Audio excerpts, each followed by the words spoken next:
di gemburan Kim Plus ya begitu ya.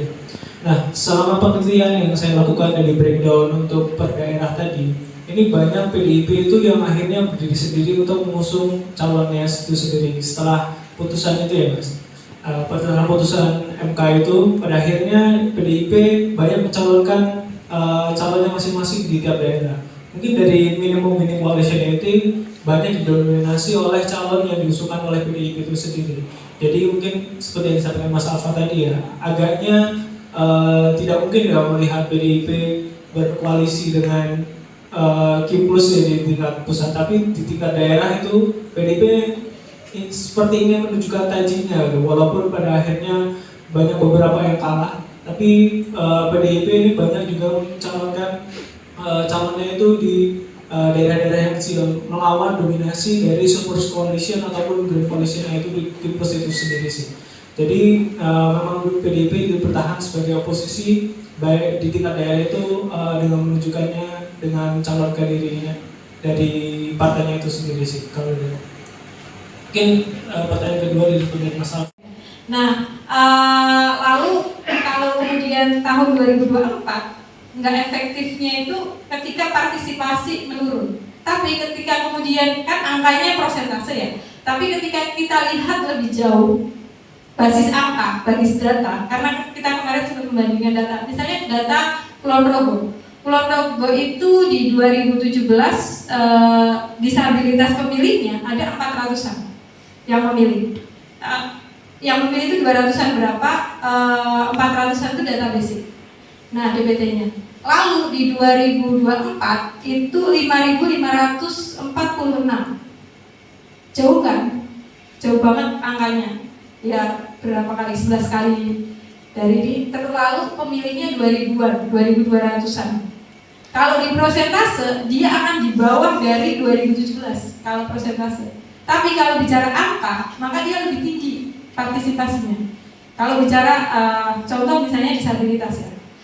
Karena disabilitas ini kan untuk mendatanya juga butuh effort gitu. Tidak banyak disabilitas yang berani muncul. Banyaknya disabilitas yang disembunyikan oleh keluarganya. Entah berbagai alasan yang beragam. Maka ketika didata, dia akan disampaikan bahwa bukan disabilitas. Di 2017. Lalu 2024 kemarin cukup signifikan naiknya.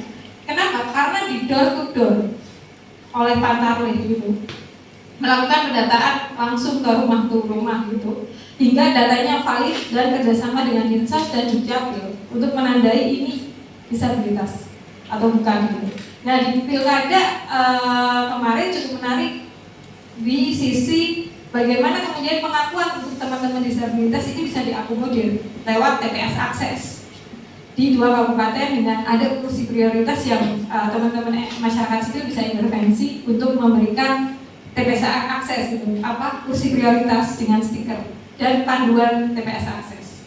Nah di 2017 nggak bisa gitu karena aturannya cukup kuat, cukup banyak gitu. Di pemilu bahkan juga nggak bisa untuk melakukan intervensi soal ini loh. Perlu ada kursi prioritas untuk disabilitas, ibu hamil, ibu menyusui dan lansia. Dan orang sakit gitu kan perlu ada kursi prioritas. Di pemilu itu nggak bisa, tapi di pilkada itu bisa. Untuk sisi minoritas teman-teman disabilitas bisa diakomodir. Bahkan ada satu disabilitas yang bilang bahwa dari tahun lalu sebelum-sebelumnya saya nggak pernah masuk data disabilitas, tapi di pilkada 2024 dia bisa menjadi maksudnya datanya masuk disabilitas. Kalau kemudian kita tanya apakah efektif atau enggak, ya ini tergantung kita melihatnya ya. Kalau kemudian dari sisi minoritas, pasti dia akan bilang pilkada ini cukup efektif, terutama wilayah-wilayah yang diintervensi oleh masyarakat sipil dengan bagaimana meningkatkan partisipasi oleh kelompok rentan dan sebagainya.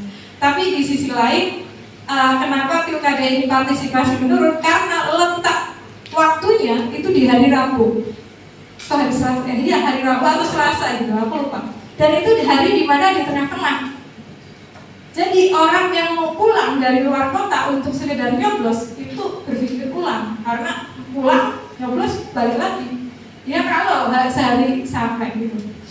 semalam sampai jauh, PP berapa waktu gitu, dan besoknya harus kerja. Nah, kalau kemarin ditaruh di hari Jumat atau hari Senin, mungkin partisipasinya juga akan lebih banyak meningkat gitu. Nah, itu sih kemarin temuan-temuannya, kenapa di TPS banyak pemilih yang tidak menggunakan hak pilihnya gitu. Nah, kalau dari sisi apakah kemudian pilih parpol untuk dibentukkan, itu malah justru akan berbahaya bagi nasib demokrasi kita gitu. Karena kemarin sempat ada desas-desus, apakah kemudian pilkada dibuat tertutup aja gitu, tidak bisa terbuka gitu. Nah, itu yang repot. Kenapa kita nggak tahu, kayak membeli kucing di dalam karung gitu, ibaratnya kayak gitu. Tapi kalau kemudian dibuka secara seperti yang 2024 pilkada serentak, asal jaraknya lumayan jauh dan teman-teman calon-calon itu diberikan waktu untuk kampanye yang agak panjang, itu akan efektif untuk masyarakat mengenali siapa yang akan dipilih. Begitu.